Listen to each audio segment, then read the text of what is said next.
So we've had a really, really long and also really accelerating and short and I think kind of bizarre and wonderful year, I think, in the last year. And I think this group has started in the virtual way as an effort to really pick people up and to actually continue to grow the longevity community despite COVID efforts. And it has been turning out to be a blessing in disguise, in the sense that we've picked up people from all over the world really to join us. And so I welcome all of you who are zooming in from Europe or from other places. I think, we're really trying to hold the virtual container as strong as we do the physical containers. This year, we're having Vision Weekend not only in San Francisco, but also in France, with the intention really to meet very much all of you that we've picked up around the world. We're also launching global meetups. I'll say a little bit more about all of that later, but I think today is really just a time to celebrate, to reflect a little bit on what happened in our last groups, and on can everyone hear me well? I think I'm getting an echo. Yeah, okay.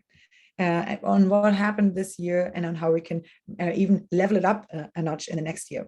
Okay, so first one, we have now hit 10K YouTube subscribers, and I see the health extension videos and all kinds of different Reddits floating around and being referenced all the time. So thank you all for creating a container that I think is really attracting lots of interest, even by the people that can't join this group. We do have an application form, and I'm still interviewing people, but we're trying to take it very slow to actually grow a container that can remain very high trust. Because I think if one thing that is really nice about this is that people kind of show up in a pretty real way and can actually red team each other's proposal, and we can actually form a community of high trust that exists between conferences, where people can actually collaborate, work on meetings, meet new people across disciplines. And so I think this is a special container that should be grown slowly, even though the application form in the back is kind of exploding. So thanks all for holding down a really strong container. I really appreciate it. It feels really, really special to be a part of it for me. We've launched a podcast with special podcast episodes of many of the videos that we have produced here, and the application growth seems on continuing. Okay, so I would love to point out to you a few things really that I don't want you guys to miss.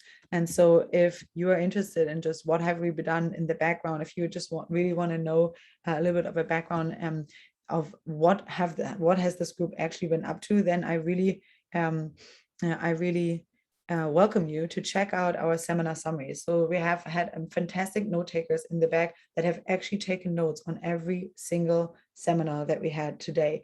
And I know that some of you prefer the listening, but really, if you just want to dive deep into, okay, what has been happening in that individual session, you can have the seminar summary here. It usually takes only a few minutes to skim, and you're really up to speed on what that group has been doing throughout that day. So I invite all of you guys to check out our seminar summaries, and they've been produced really with much love, and I think that they really show to bring people up to speed. If you are too time constrained or lazy to do this, we also have our annual report, which is kind of the meta summary of all of the summaries that we had in this group. So here we have our keynote presenters of this year.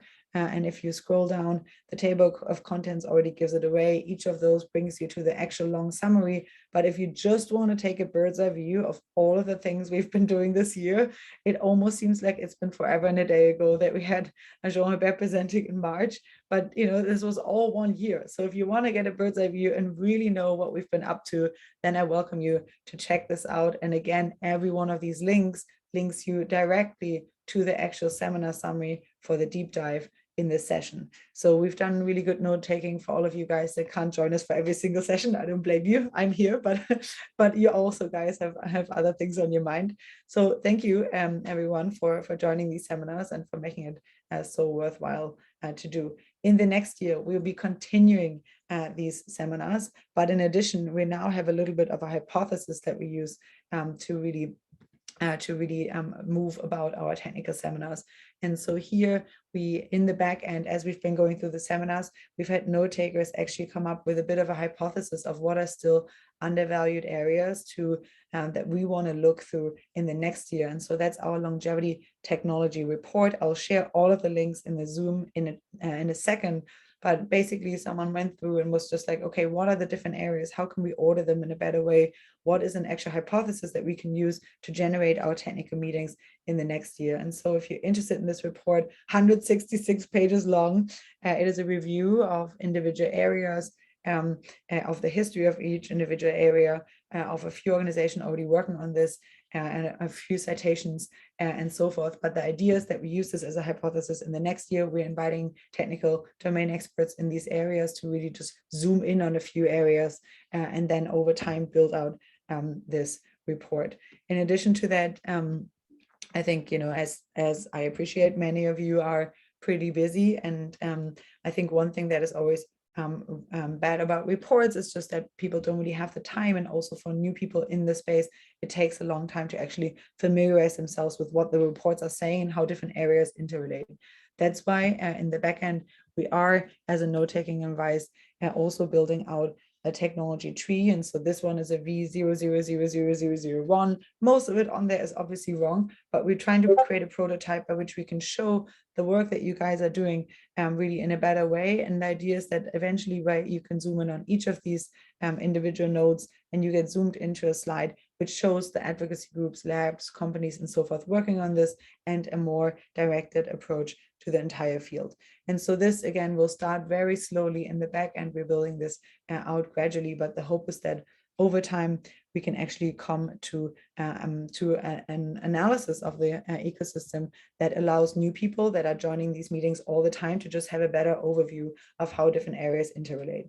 The important thing I think to note is here that this is a prototype. We're not claiming that this is the final product. Please help us improve this.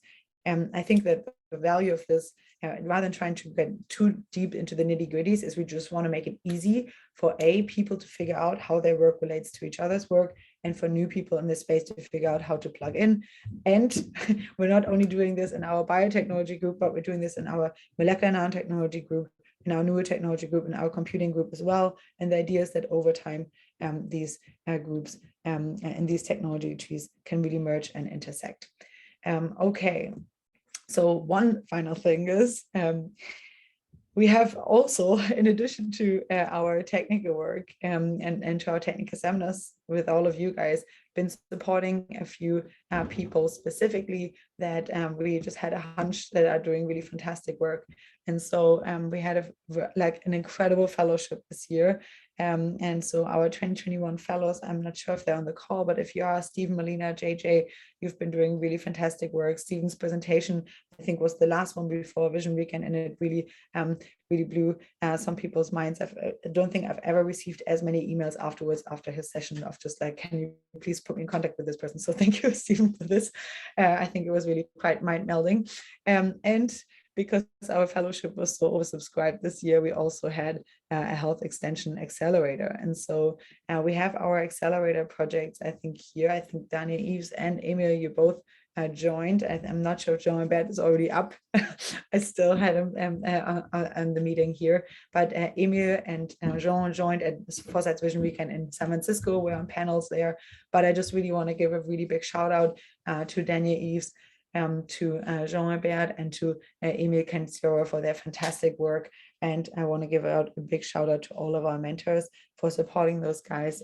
Without you, it really wouldn't have been possible. So thank you so much for really growing a really strong ecosystem. And I'm hoping that in the next year, our application form has kind of exploded, which is a blessing in disguise, I think, but we're hoping that we can really integrate the accelerator and the fellowship much more. So Daniel, Jean, and Emil, when we do the popcorn and the report out in a second, I would love to hear from you guys, how it's been going, what you guys have been up to. And I'm already, just to preface without taking anything away, I think you guys have a few exciting news to share. All right, so this is our fellowship for this year. We already had a few of our next year's fellows at the Vision Weekends, so you'll be hearing a lot more from our fellows in the next week, in the next year. I'm very excited about it. And we have launched a new project at Foresight. And so this new project is a new way in which we're trying to support those people really that do fantastic work. And that is the lab gallery. So one way I think that basic science always struggles with is really trying to communicate basic science research and research that is really top-notch and cutting edge to the larger audience. And also, in addition, I think often really you have a bunch of middlemen, especially if it's done in academic settings, that take a big cut or that at least direct funding to specific areas. So what the NFT Lab Gallery is trying to do, it is trying to pair our scientists with artists so that they can create artworks based on the science that the researchers are doing. And those artworks can directly be bought in the NFT gallery, and the proceeds go to supporting the artist and the scientist. And so this obviously has two functions. One, it is just showing the work of our scientists in a light that can inspire people. But then on the second end, it is also really there for directly funding the work of our artists. And so we have the NFT gallery launched. The first one drop is with Jean-Albert, Daniel East, and Emil Kenzierer. I will share more links to follow up after this, but they have a really fantastic, quite transcendental art presentation that is, I think, really just trying to inspire people more about the science that we all know is important, but that is not really easily understandable to the public yet. So this is a new way that we're trying to just streamline funding to the areas that really matter. Okay, that was a lot. So as you can tell, we've really done quite a lot this year. And I just want to thank Sonia for allowing us to hold this container. Thank you so much for launching our physical meetings with which all of this started, and now continuing to support the virtual container. I think, without you, obviously none of this would have been possible. Really fortunate to have you on board and to have you supporting this container. Thank you so much from all of us, really. I can speak in all of our names. And I would love to perhaps kick off the more back and forth part of this meeting, really just by asking you a little bit about what your 2021 highlights were, if you want to point out anything in particular, and if you have a wish for where you want this group to go. And so this is all for all of you guys. That's the prompt that I would love to know from all of you guys starting now, just like what were things that you really liked this year? Where do you want this group in the next year? This is an open feedback session. We really are just a community and a space holder, and ultimately I'm geared by what you think is most useful to do in the groups, because you have a much better understanding than we do. So Sonia, thank you, welcome. What were your highlights? Where would you like this group to go? Thanks a lot. Well, Allison, I think really we should all be thanking you. It's incredible how much you've managed to accomplish, you and your team, in the last year. You just reminded me that we started this in physical version. And it's really taken off during COVID. You're right. That is definitely one of the silver linings that we've that this has really come together during COVID. But yeah, I mean, the amount of progress you and your team have made. I mean, I don't know how you do it. You work tirelessly. Maybe you cloned yourselves, and there's a secret clone team in the back doing all the work, because I don't know how you do it all. But it's truly amazing, and I'm sure everybody on this Zoom agrees that we're all really fortunate to be part of this group that, as you say, is super high trust. And I think that's one of the big draws, is that all of us are here. We all sort of know each other, even if we haven't met in person. We have sort of gotten to know each other over Zoom. And it's really high quality discussion every time we're on the call. And so it's not a waste of time. It's really a great way to spend time. And so thank you for that. And thank you for all the innovations. I love the NFTs, the new art to support scientists. And I don't know if anyone mentioned this and I'm sorry, I wasn't there physically at the Vision Weekend this weekend, but I don't know if anyone mentioned, but it was a good time to launch it during Art Basel, right? I mean, there's all these people flying to Miami to see Art Basel, but all they have to do is go to our website, right? Anyway, but to answer your question, the highlights for me for the year, I mean, I think I would like to say two things about it. I mean, if you look at the table of contents that you put together for the wonderful annual report that you did, it's super comprehensive. It's amazing. I mean, you've got the from an organizational perspective, and for bringing the whole thing together in our community of trust. You've got the investor perspective, you have the academics going entrepreneur perspective, you have the academics perspective on what has to happen. You've finally, the longevity community is starting to talk about the brain. The brain was the thing, the elephant in the room that nobody ever talked about. And now we have people working on brain and longevity stuff. And that is a really big deal. You had government representatives there talking about the government and what they can do. We have our new lobby organization, A4I, that was there talking about how we can, spur the government to do more things. The importance of biomarkers. You have all these biomarker things on here, which are really, really important, because if we can't measure the aging, if we can't show that we can do that, then we're kind of not going to get anywhere. And so you have a really big stash of talks on biomarkers, which is really great. You have Nir Barzilai talking about TAME, the first really well-known longevity trial. You have regenerative medicine, and then you have a lot of community brainstorm stuff, which brings all of us together. And so you've really kind of covered it all. And I tried to attend most of these. There are some I didn't attend, and I feel like I need to just set aside some time and just go and chain watch videos.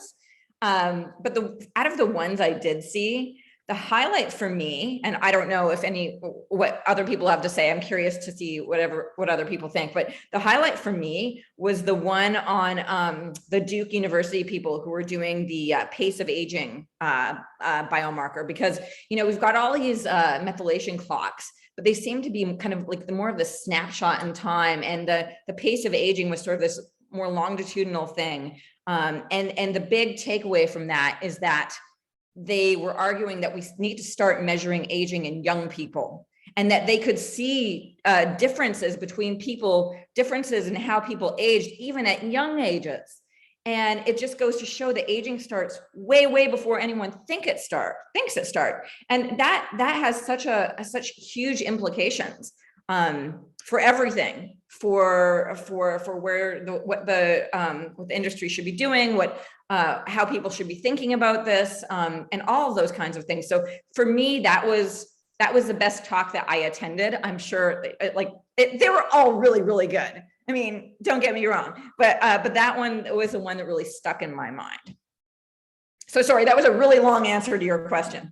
No, that's great. Thanks for reviewing a few of the seminars. I'm just also reprocessing. I think that I certainly agree with you. I think that even in the breadth of people that we had to walk through here, there was quite a big diversity, and I think ultimately it requires a coalition if we actually want to make progress here. And that's, I think, the nice bit here. They don't often get to talk, but here I think people can meet as people in a way where, even if they were perhaps sometimes more opposed in an adversarial setting, then here I think that it just works out. People are really, I think, kind and can have actually real conversations. So definitely agree. So I think that is a really good segue, because in the next year, in addition to the technical meetings that are mostly based on the hypothesis that we're putting forward in the longevity technology report, where we're really walking through individual areas and seeing, okay, what really needs to be happening in terms of progress in these areas.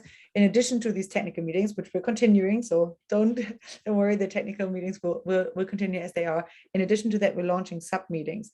One will be focused on investing, one will be focused on policy, and one will be more focused on experimental approaches to drive the field forward. And we are really fortunate to have Dylan here. And Sonia, perhaps you want to even introduce Dylan. Oh, sure. Yes. I've been working with Dylan quite a bit with our new organization, the Alliance for Longevity Initiatives, A4I. And he is the founder and president. And it's America's first and only 501c4 and what that means, it's a nonprofit to lobby the government for longevity, so we can get the government more involved in helping longevity technologies reach more people, so we can all be healthier longer term. So Dylan is leading away. So Dylan, maybe you want to tell us more. Sure, absolutely. Yeah. Thank you, Sonia. Thank you, Allison. Thank you to the whole Foresight community. Before I get started, I just want to kind of, give myself and A4LI as a case for, the value of the Foresight group. A4LI would not exist if it wasn't for this group. This is kind of how I got my start. I reached out, it's crazy, it's been almost a year now, but I reached out to Allison back in February of 2021, right when I had this idea. You know, I was coming off the Biden campaign I worked for, you know, I had a reinvigorated passion for longevity coming off the Biden campaign. So I reached out to Allison after I was done there, and she, you know, really helped me get it set up nice and quickly with the right people. And, you know, I think that's something that, you know, should be reiterated. This Foresight group has, you know, people, but the right people to get something like this started. So, you know, kudos to you, Allison. And, you know, I hope to, you know, continue to learn from you as you know, A4LI grows and Foresight grows. Yeah, I know. I was going to say I want to be like you when I grow up, but that might be a little, you know, I might be the first person to tell you that. But anyways, so a little bit about A4LI and, you know, our mission and, you know, what our goals are going to be for the next few years. I guess I should start when talking about policy again with this Foresight group. I came to all of you in May, and you might have seen me on the when Allison screen shared. But I came to all of you in May, and we had a large Q&A session really discussing policy and which policies the broader industry wants to see pushed through government. And, you know, I come from a Democratic background, and we have people on our board who come from a Republican background. And the goal with, you know, reaching out to the Foresight community was not to see what the right or the left wanted, but to actually see what the scientific community wanted. And we have a few points, a few policy positions that, you know, we feel are, you know, able to be adopted by all sides of the political spectrum. And, you know, we're really, you know, pushing hard for these initiatives to be adopted. One is getting more money to the NIA, Division of Aging Biology. You know, that's an easy one. I think no one really has an issue with. You know, we know that it's horribly underfunded and something that needs to be fixed. We're going to be working with the FDA to create a, you know, a path for these longevity therapeutics to go through, you know, so they don't have to be tagged for different age-related diseases, and, you know, they can be more in line with, you know, longevity and aging, and aging biomarker focus and things like that. But specifically in 2022, and this is not, you know, a policy point more than it's a, you know, something where a foundational piece we're trying to strive to create.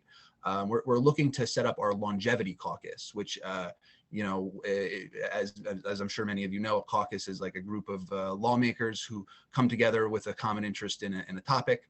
And there is no longevity caucus for in existence right now, which is an issue.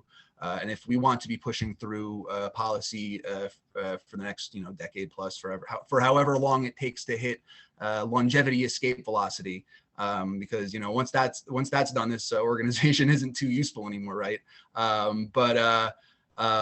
You know, a longevity caucus is needed, you know, as you know, we push policy forward. You know, it'll make sure that, you know, the things we push for don't kind of just sit and collect dust on a senator or a House of Representative office desk. So, you know, we've actually had some interest on that front already, and you know, we're hoping to have that done by the end of 2022, early 2023. So that's what I'm really looking forward to. And yeah, I mean, you know, I can keep going kind of about what we're doing, but I don't want to make this too much about A4LI and more about, you know, how Foresight created A4LI, and, you know, how fortunate I am to be a part of this group, and, you know, how fortunate I am to have met all of the Foresight team, because this wouldn't be possible without all of you. Oh, that's very sweet. I'm really looking forward to actually having you do like a recurring policy focused group in the next year. So in the first 3 months of the next year, we're trialing a new subgroup in this group, which Dylan will be leading. So if you're interested in the more policy focused side of longevity, then that will be the invitations that you should be looking out for. Again, all of this will be by email first. We do have a Discord channel as well, where many of you are already mingling pretty actively. Yeah, there's much to look forward to, I think, in this regard. Okay, next one up, I would love to know from our Accelerator projects a little bit what their highlights were, and especially what are you up to now? What kind of trajectory have you gone through from the beginning of this year to now, and what are your next plans? So perhaps Daniel, would you like to start? Thanks, Alison. Yeah, I'll make a start. Yeah, so even before I was like accepted on the Accelerator program, like what drew me to the Foresight Institute was like all my favorites were already talking at the Institute, and it was like I was just drawn to that, like all these clever people that had decided to stick together, and like what is the glue? And obviously that includes Alison, but all of the meticulous behind the scenes work as well. So getting onto it was just amazing. I think I just just had a discussion with Alison, and it was like, oh, I'm on the Accelerator, and it's like, wow. And that it was all on me at that point. And then I guess highlights, it's just some of the talks, like Michael Levin, if you haven't watched him, it just blows your mind. Like I thought I knew what biology was, and Michael Levin's just found this like entirely, it's like the New Testament, right? And we just knew about the Old Testament. Like Michael Levin's working on the New Testament. So that was during this year. All of the talks, just the quality kept going up and up. It's like it's on the next speaker, right? Not to let the team down. I think that's quite a good, that's quite a good sort of quality control. What other highlights? This NFT project. So, I've sort of invited to help with this. I think it's really cool. It's like, like imagine in the future there's a picture, maybe it's a digital picture like through your screen, and it paints a future. And when somebody buys that, they're basically making a vote on the future. They're actually funding the future. So it's called like, is it creator turns? No, what was it? Collector turns creator, right? So by collecting, you actually make it happen. So that's pretty cool. So I wanted to help with that. And yeah, I think there's some things coming out. So that's sort of my highlights. I think if I was more organized, I would have, had more highlights available. So I'll just quickly go on to what's new with me. Is that the next bit? Yeah. What's new with me? Yeah, it's just taken off. Like things are just going very fast. To the point I can barely make this call, but for the right reasons, right? For the right reasons, like there's so much stuff going on. So just a few direct things. Like through this group, we've got direct investment, which I know it's very like it's unsavory to talk about, but that's the fuel. Like we just run out, right? It's an existential problem for us. We'd run out. So that's directly helped. I guess the NFT will help indirectly. This Foresight talk that I gave earlier this year, like that's used as a reference point for so many people. So I don't have to, tell the 10 chapters in every investor call. Like they've got some knowledge on board, which is helpful. And also just, I think this is more important than the funding, just recruiting. Just having a platform to tell people, what's interesting about what I'm doing. Then you spontaneously get these super smart people that are driven by the interest part, right? Not by the money side.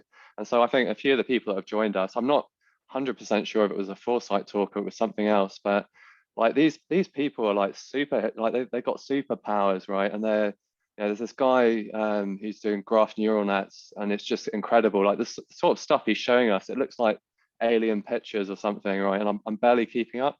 So just having a platform, right, you're going to attract these people that self-organize, right, around the interesting things. And then I guess just the last thing, like just Alison getting us a platform to talk at places, and then we get sort of mainstream interest from those conferences. And I'm just starting to have some really interesting conversations that like touch on what comes next, right? It seems like I've done a convincing job like persuading people this is going to happen, and then you get all of these almost not knee-jerk reactions, right? But it's like this is what the public would ask, right, if you didn't lead them through the positive scenarios. So yeah, it's getting pretty crazy. Next year, I did mention this to Alison, but originally there was going to be something called Clockmas Day. So this is a little bit like Christmas Day, but for us, it's we finally get to test these gene candidates that we think will be able to rejuvenate safely, like rejuvenate fast and safe. And we expect going into the new year, this is going to start happening. So like everything, like the scene is set now, and at some point we'll define Clockmas Day next year. And we'll let you know. But yeah, it's been a bit of a whirlwind ride so far. Oh, yep, lots of things happening. I'm looking forward to Clockmas Day. I certainly love Christmas, and if we have another Clockmas, I won't say no to that. All right, do we have Emil here? Emil, what's been happening for you? Yeah, yes, I'm here. Sorry for the short delay. Hey.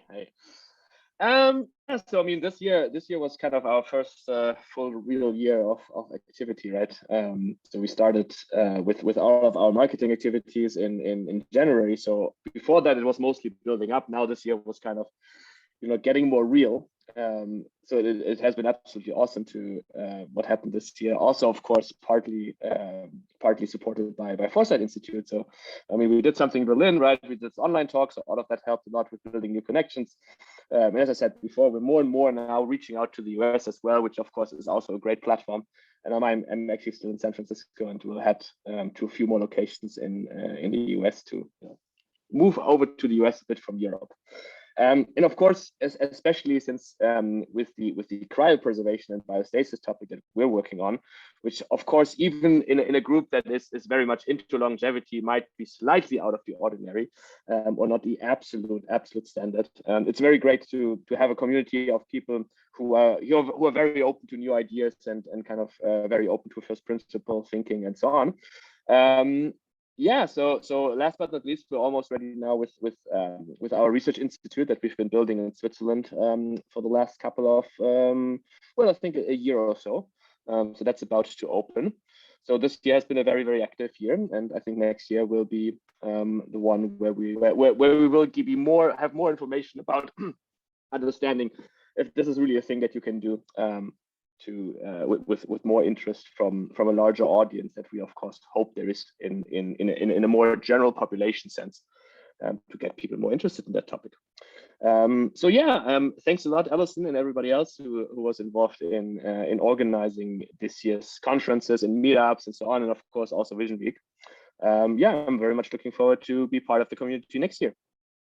And of course, if anybody's interested, feel always free to reach out for cryopreservation topics. Yeah, it's been. I think it's been quite a while. I just got my Tomorrow Biostasis subscription come through, so finally I can sign my. Awesome! Happy to have you. Yeah, well, I can finally make it a little bit more palpable to my family as well, who are in Germany, for whom it was alcohol was really, really difficult to do. So right. Here we go. But yeah, I think Emil is a really good example also from how we are currently expanding to Europe as well. We had our first Berlin gathering, which was at the intersection of longevity and crypto mostly.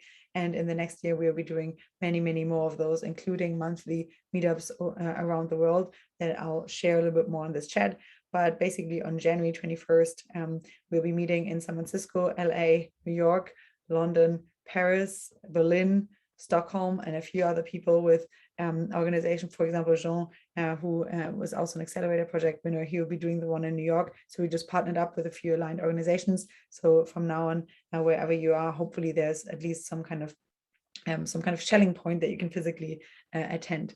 And so that will be on January 21st. I will share the RSVP form here in the chat. And if we like it, then we will continue this on a more regular basis. All right, now we've heard from our Accelerator projects this year. Perhaps I already mentioned that we are entirely oversubscribed for our fellowship in the next year. And so if you want to support us, supporting our amazing fellows, then please message me, because yeah, I can't tell you how many applications we are getting that I had to that we had to deny without, even though they were just totally, utterly fantastic. So if you want to help us here, that would be much appreciated. But for now, I'd love to know from you, Brad. We've only been interacting via Zoom, but nevertheless, when I saw you at Vision Weekend this week, and like yesterday, it almost felt like we've known each other for a really long time, which is the, I think, bizarre, uncanny valley that you get when you see people online and when you meet them like weekly online, suddenly you run into them. But Brad, thank you so much for coming on as a fellow in the next year. Do you want to maybe give people a little bit of an update about yourself and just what Vision Weekend this year was like?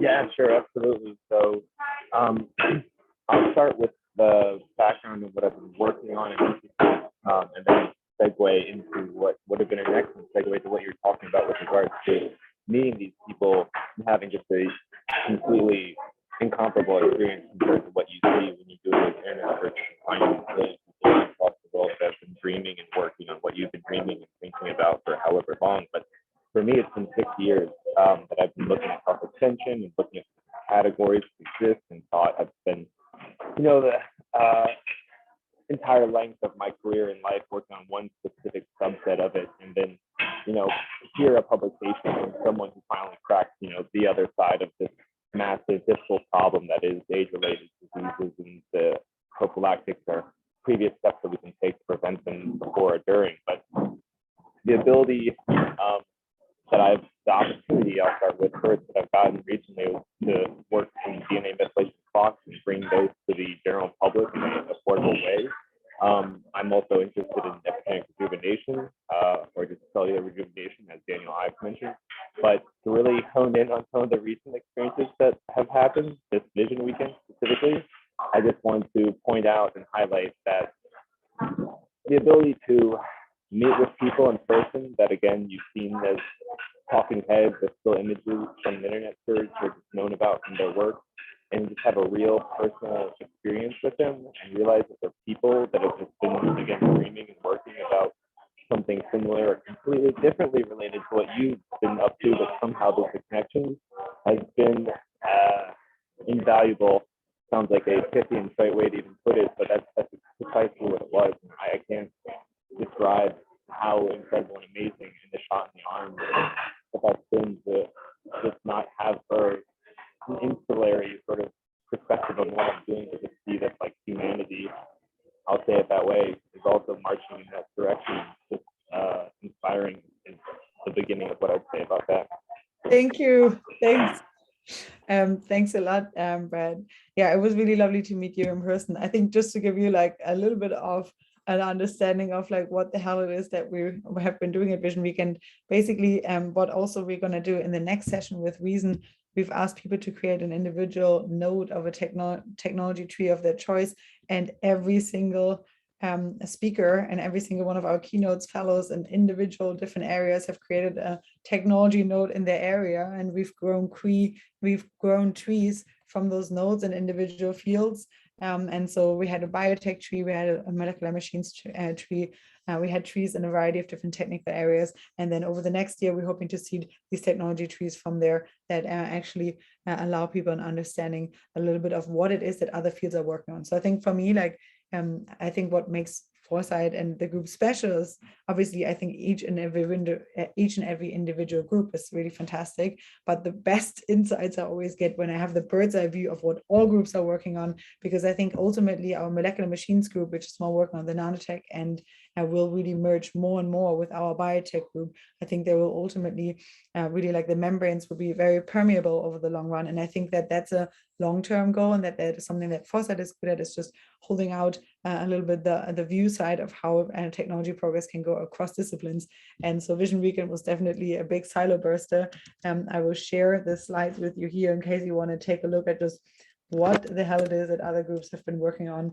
And we've had all of our keynote presenters, many of them are here today, fill in their slide as well. So if you want to add your technology node of the area that you guys are working on, you're welcome to, and we'll use that as nodes to seed tech trees from in the next year. All right, I would love to hear from another fellow, from our biotech fellow this year, and that is JJ. JJ was actually there yesterday, and has actually shared some of his biotechnology tree. So JJ, where would you like this group to go in the next year? What was the highlight for you this year? Thank you, Allison. Just to say, I think this group is just completely amazing, and I'll tell you something I like about Foresight. I go to some conferences and I network a lot with people, but most of the time the way people talk to me is like, you're too wild, you need to calm down a little, like stop talking about like AI, AGI, and the singularity and stuff. And then I come to Foresight and it's like the opposite. I feel like really boring. Like I feel like I'm like the most boring person here, which is great. I love that. Like that's that aspect I love about Foresight. So yeah, general thing is, I think the confluence between artificial intelligence and biotechnology, which also my co-fellow is very much in, I think is like very impactful, and it's impactful in a way that is, it's not like 1 billion years in the future. It's now. So I think we're not too early and we're not too late to contribute a lot in that confluence. So I'm very excited about that. And I think like if you were like what should I do? And you're really smart, I think you should go into that in various ways. It could be protein design, it could be small molecule, it doesn't matter. I think it's coming of age now. And that's just from my perspective, it's kind of like a strategic venture involves strategic venture capital and so forth. And yeah, that's it. And I'm also in the area today. So today and tomorrow. So if anyone wants to talk, like I'm available in San Francisco. Lovely. Yeah, you really had a tech tree yesterday that was merging biotech and AI already in really fantastic ways. So you're definitely leading the way in this regard. All right. So I would love to go popcorn around. I would love to hear, for example, from Marina if she's interested. Marina will be our Foresight Fellow in the next year. And we have Christine as well. So anyone who is interested in sharing, raise your hand. We would love to hear a little bit from you where you want this group to go. Marina, would you like to start? Christine, would you like to start? Hello, I can start. Greetings from Leipzig, which is nearby from Berlin. I really liked the idea. So I'm a brain researcher. I'm a psychiatrist by background, by my education. And I really like the idea that we need to somehow, oh my God. Yeah, sorry, that's my daughter. Yeah, I really like the idea that we need somehow to combine the brain research and the longevity, because for a long time there was no improvement in the treatments. And in my understanding, treating aging is currently the most promising way to treat the dementia disorders. So I'm looking forward to the Vision Weekend in France. I think I'm already very excited. I read through the bios on the Discord and I was too shy to write mine. I think all of you are great and I'm looking forward to learn from you. Lovely. Well, we're very fortunate to have you on as a fellow. Marina was in a Longhag Biotech Hackathon and we really loved your ideas so much that we thought, okay, look, we really need to merge normal brain science research with longevity field much more. So thanks for coming on as a fellow next year. Really excited to meet you in person very soon. So I'm very happy. I don't know if Christine, you'd like to say a few words. Sure, I'd love to. First, thanks to Allison and Sonia for making this group possible. I am surprised at how well we've done in the virtual format. It's hard to do, but we're doing great at actually creating a community here, even during challenging times. It's just amazing. It's really hard to pick out highlights from all our speakers because they're all very high quality, doing incredibly important work. But just some that stood out for me. I particularly was interested in Reason's work on atherosclerosis. Greg Fahey, regrowing the thymus. I mean, just amazing work. Jeannie Baer, working on the brain aging and how to repair that. And of course, he's in our Accelerator. And I want to remind everyone in this group that if you have any kind of a problem, whether it's a technical problem, an organizational problem, some glitch somewhere that's holding your work up, reach out, okay? Because Jeannie Baer just happened to mention a particular issue he was having. It's not a technical thing. I can't help him with that stuff. But it was on the organizational side, and he just mentioned it. And I said, but we know people who can fix that problem. We know people, okay? So always reach out. Don't hesitate. Maybe we can't help, but maybe we can. It's always worth reaching out. So in terms of content, other things that happened this year, some interesting things happened at Vision Weekend this year. On our Friday event, we were heavily into discussing biomarkers. And I think there's enthusiasm for doing a workshop or competition on biomarkers in 2022. This, I hope strongly, would be an in-person event. There was interest from Martin Borch-Jensen. They've got some great input from Carl Flager on that. He's got some great ideas. So I really hope that happens. So those of you who would like to see this happen, Speak up, say that, you're interested in either participating or sponsoring or whatever your role is. We'd love to hear it. Another area that came up on the Friday event, Ad Vision Weekend, was the need, and this is something that Reason has pointed out to us many times, and it's so true. We need to do clinical trials. We need to do a lot more clinical trials.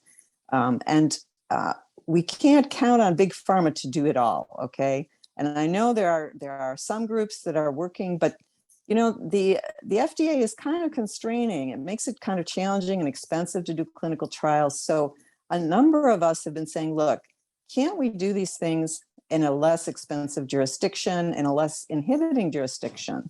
Especially with the crypto community, we're very international. Everything doesn't have to be done in the US, where everything is very expensive and constrained. So we've been wanting to do something outside the US. In addition to clinical trials, some of us, like me, would like access to treatments that aren't available in the United States. And if you do them here now, you end up doing things like ordering compounds from sketchy pharmacies overseas. This is ridiculous, right? Let's find a jurisdiction where we can have real trusted medical doctors, real trusted scientists to work with. And so a few of us have been saying, all right, where are we going to put this clinic? And we're still doing that. But I found out that Longevity Tech Fund, which is one of our sponsors here, already has one set up in the Bahamas, and they've already done one trial, which I didn't even realize. So this is, and I didn't find this out until we did an in-person event, right?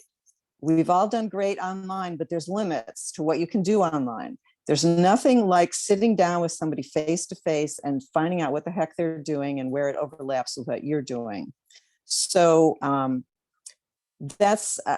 hope strongly that we can do more in-person events in 2022. Obviously, we'll continue the virtual container. It's been so successful, but I want to meet you folks in person and see how we can collaborate. So that's it, Allison. That's what I got.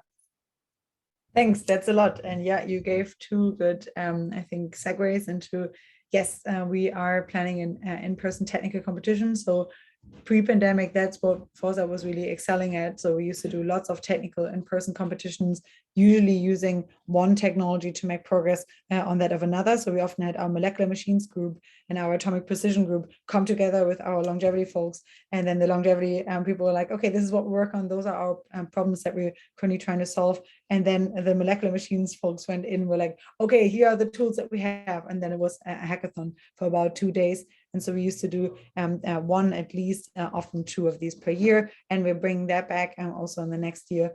And so there's definitely an in-person competition currently emerging. So if you're interested in getting involved in that early, then just message us. And this is also how Sonia, I think, found the group actually at one of these competitions. And I think, yeah, it's a different type of flavor because people are actually just hacking things out together. Another in-person meeting that we're doing is the one that I mentioned, the in-person meetings that will hopefully be happening across the board. And I don't know, Nicolina, I think you're on the call. If you can hear me and if you're interested in sharing, Nicolina Lauk is coming on as a 2022 Foresight Fellow, and she'll be one of the people co-hosting one of these in-person events that will hopefully really be happening on a much more regular basis. And so if you're interested in co-hosting one as well, then please let me know. Nicolina, can you hear me? If so, would you like to say a few words about what you're working on, what you're excited about in the next year? So I'm really excited for the fellow and for the event in France. We're looking at different parts of biology. So we're looking at the human glycome and working to unlock that for preventive health and longevity. We're co-organizing this event in the South Kensington Club in London. So if anybody wants to come, it's going to be on the 21st. Post 6:30, and actually Allison is okay to invite speakers. Is that fine? Okay, so we'll invite one of the clinics we work with locally. They're pretty cool, and we'll probably do it more often. So if there's enough fellows in the region, we can do it more often, and maybe even in Oxford. And we have an office in Newcastle in the Aging Innovation Center. And though that's a little bit smaller of a community, but it's a great venue as well, and we can always hold something there. Lovely. Fantastic, thank you. Yeah, Nicolina, I think we were so impressed by when Gordon for the first time came on. Actually, Gordon was recommended by a Foresight fellow, Daniel Bocha, who we had at the time working on glycans. He was like, let's bring Gordon in. Then Gordon brought you, and now you're a 2022 Foresight fellow. So I think it really pays forward, and I'm really looking forward. Like the fellowship, for example, has existed now for 5 years, and so I think that really the real value of the fellowship will become more and more apparent over the next 10 years, as many of our fellows will become mentors to the next cohort. And I think the nice thing is that we're not doing them only in biotech, but our fellowship exists in molecular machines, computing, now neurotechnology. And so I think over time, there will be much, much more just cross-silo collaborations across the different groups. And so really, really looking forward to having you on as a fellow. And yeah, definitely your work is really fantastic. I took my glycan age test, and yeah, I'm looking forward to meeting you in person in France as well. Okay, I think we also have Lawrence who just joined, Lawrence and I and a few others co-hosted an in-person meeting in San Francisco the other day. And so now Lawrence will also be part of our co-collaborators as we're hosting a meeting in San Francisco on the December 21st. We also had Adam, I think, who wanted to share a few highlights and plans for the next year. Adam, do you want to say a few words?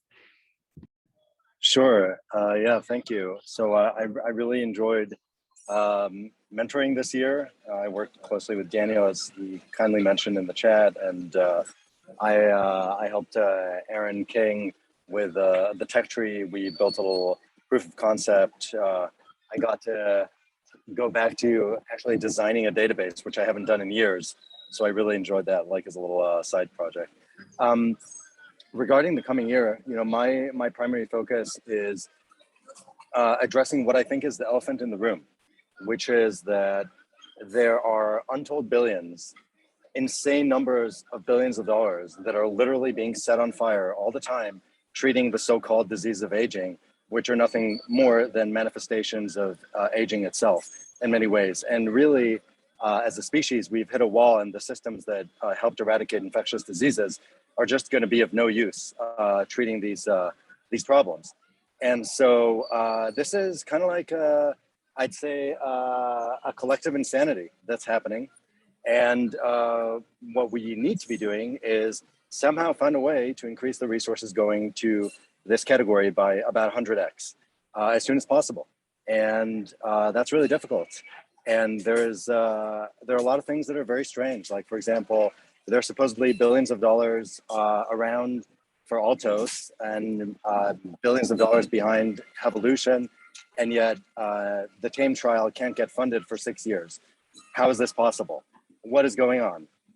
And why is it that major billionaires and other resources are not dedicating the appropriate amounts to address what I think is probably the biggest health problem facing humanity? So I'd love to engage more people to figure out how we deploy more resources, more brains, help brains work in different ways to generate more good ideas and more insights.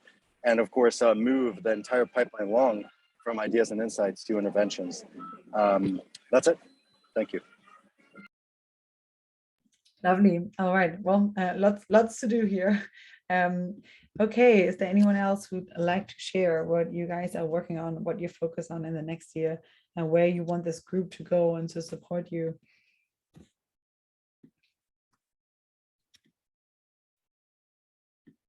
Well, I could say something about what I'm doing, but I'm going to be saying things in 30 minutes time, so I guess I'll skip that. Well, go for it, and maybe share a little bit about Vision Weekend this year as well. It was really lovely to finally meet you in person, Reason. Sure. Now we've exchanged more than sort of 5 words in person. So as you probably know, I work on reversal of atherosclerosis at Repair Biotechnologies. I also complain bitterly to anyone who will listen that there aren't enough clinical trials taking place, and we'll briefly recapitulate, yes, Christine's point that there's an awful lot that we can do in order to move things along much more rapidly. I believe that not only do we need to be out there agitating to get new therapies developed and get companies going on this, but there are also a number of therapies such as senolytics and fecal microbiota transplantation or flagellin immunization to improve the gut microbiome that will never be developed in the existing commercial system, because you can't put IP on these things that's robust enough to raise the amount of money you would need to go through phase 3 trials to get clinical approval. So, you know, the only way forward there is either get out of the country or use large amounts of philanthropy to actually get the trials done to convince people that these are actually working mechanisms. We look at Senolytics as an example of one of our greatest successes in the longevity industry, because, hey, we have 20 companies going, getting all these drugs into the clinic and doing clinical trials. But look, there is an existing Senolytic that is just as good as everything that everybody is developing, dasatinib and quercetin. Nobody will ever take this into trials aggressively in the commercial sense, and the Mayo Clinic will cheerfully do a couple more trials slowly, and it will take them years to get where they're going. But this drug could be the most important drug that exists right now, because it could treat near every aspect of aging. And it's very, very cheap, and it's available. So why isn't it out there being used by millions of people? And the answer is because nobody's done the necessary work to convince physicians to get out there and prescribe it off label. And this is an easy thing to do, quote unquote. You can run small trials for less than $500,000 each with 200 people, more than enough to convince anybody that actually, yes, there's something going on here. So it's sort of criminal that we're 5 years, 6 years in to this whole business of having an industry, and more years in from the discovery that dasatinib was actually a meaningful senolytic. And we still only have a couple of clinical trials, and everybody's pussyfooting around not using this drug. And if we want more support for longevity therapies and slowing aging, one of the best things we can do in the short term is to do this work of doing the trials, of convincing people that dasatinib and quercetin is an effective treatment for aging, and get it out there and used. I think that would go a long way to making things happen. Thank you. Thank you, Reason. Reason will be on in about 30 minutes again in the Zoom room, and we will be taking a short break on Discord in just a second. But I would love for you to, if you're interested in really having a full bird's eye view of what this group and other groups have been working on, we have our 2021 progress report and our 2022 plans here. I just shared it in the chat. I think 3 things that Foresight really does is we do undervalued science and tech. If you want to read the progress report of the molecular machines report, it has the same report than we had just in the biotech group. Here's our biotech and rejuvenation bit. If you want to fund more work in this area, if you want to fund us to really support this group and to actually create really, really good and a proper programming for this group, then we really welcome your support. We have the same group on decentralized computing, which I think with privacy preserving machine learning will really go a long way to speed up progress. We're launching 2 new groups in the next year on neurotechnology and space led by Creon, who's also here on the call. The second thing I think that Foresight is really good at, rather than really just supporting work in an individual area, is supporting work at the intersection of different disciplines, right? That's what I mentioned of, like, we, I think, have a good view, bird's eye view of like what it is that individual people need and from other fields that they may not even aware of. And so in the next year, as I said, we'll bring back the interdisciplinary competitions. If you're interested in collaborating on this, message me. There are lots of different ways that you can support these competitions. We really try our best to pay the travel of our fellows to get there. They come from all over the place, and it would mean the world to allow more people to join these. I mentioned we're doing global meetups. I just shared an RSVP form for them here. If you're interested in really allowing us to do this better, and it actually allowing us to hold space for them, then if you're interested in sponsoring, please contact me, or you can fund directly via crypto in these groups. I already mentioned that we do a variety of different experiments in incentivization. One of them is our fellowships, which is entirely oversubscribed. We had the Accelerator this year. Thank you again to our Accelerator finalists. And if you want to support our fellowship in the next year, you have no idea. I don't know where all these people are coming from, but the application forms are always eerily long and really high in quality. Please help us help these people. Like, we're really resource constrained in this regard. If you're interested in supporting and sponsoring a fellowship, Emir, for example, has paid the way and is now sponsoring a fellowship that is cryonics focused in the next year. If you have a specific area that you want to push in a fellow you want to support there, it allows us to really hook them up with mentors to allow them to attend our in-person meetings. Please reach out to me, or you can donate directly there. We have early stage prizes. So yesterday, we had Yuaning, our distinguished student, present at Vision Week, and it was such a joy to have him here. He's doing really great work in nanotechnology. And I think already someone on this call, Ravi, mentioned he may be interested in supporting the same prize in rejuvenation. So that's really to help early stage work in rejuvenation.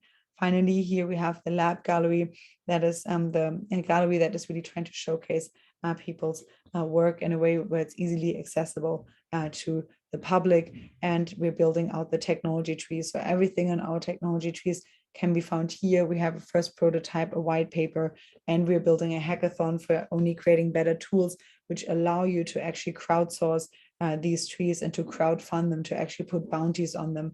So we need a better tool. Obviously, we're building them out with suboptimal software in the back end. We need your support. We need your collaboration on actually making those better. And we're using them as a note-taking tool for the next year. And ideally, people can actually fund areas that they think are of interest. All right, so this is all from my end. I just really, really want to thank all of you guys. We're 2 minutes over now, but thank you so much, Sonia, for holding this container. Thanks for allowing us to continue it in the next year. We're really, really grateful to you. And I think in next year, I think to sum up the last few years is like, Foresight started in person technical. Then we had this incredible virtual switch by which we picked many of you up. But the virtual containers are good for continued collaboration, but in person is where really much of the magic happens. So in the next year, we're trying to merge the two again, have the best of both worlds, have the in-person so that you guys can get to know and actually brainstorm